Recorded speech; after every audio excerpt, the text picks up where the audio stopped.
Muling binubuhay ang pagsusulong sa Freedom of Information Bill o FOI na halos 3 dekada ang nakabinbin sa kamera. Sakaling maaprubahan, ito ay inaasahang magbibigay kapangyarihan sa publiko na siyasatin ng mga transaksyon ng gobyerno para maiwasan ang katiwalian.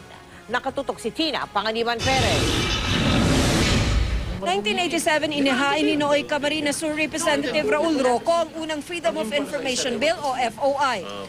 Lumipas na ang 27 taon pero hindi pa rin ito nagiging batas.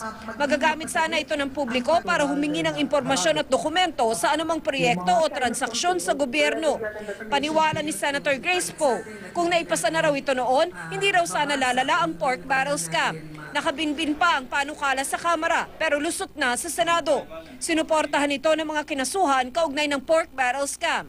Kung nagkaroon ng FOI noon, sa tingin ko hindi talaga aabot sa, maliit pa nga yung 11 billion sa tingin ko more than that kasi napakarami talaga mga transaksyon ang hindi natin nakikita. Sinuportahan nila ito, Senator Jinggoy, Senator Bong, si Senator Enrile, matagal kami nagdebate dyan. Suportado rin ito ng Makati Business Club. Good governance is good economics.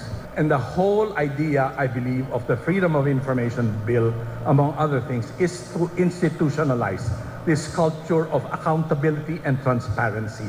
Tutol daw noon si Pangulong Noynoy Aquino na masama sa FOI ang executive privilege o mga usapan kasama ang Pangulo at anumang konektado sa national security.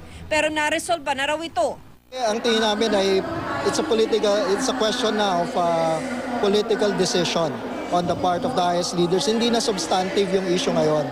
Kung hindi, is there political will to really pass this under this administration? Kaya ang Right to Know, Right Now Coalition na binubuo ng 150 organisasyon nagsasagawa ng signature campaign sa iba't ibang lugar sa bansa at online. Kasama sa mga pumirma ang ilang mambabatas. Isasama ng grupo ang mga pirma sa isang sulat na ipapadala nila sa Pangulo bago ang kanyang State of the Nation address.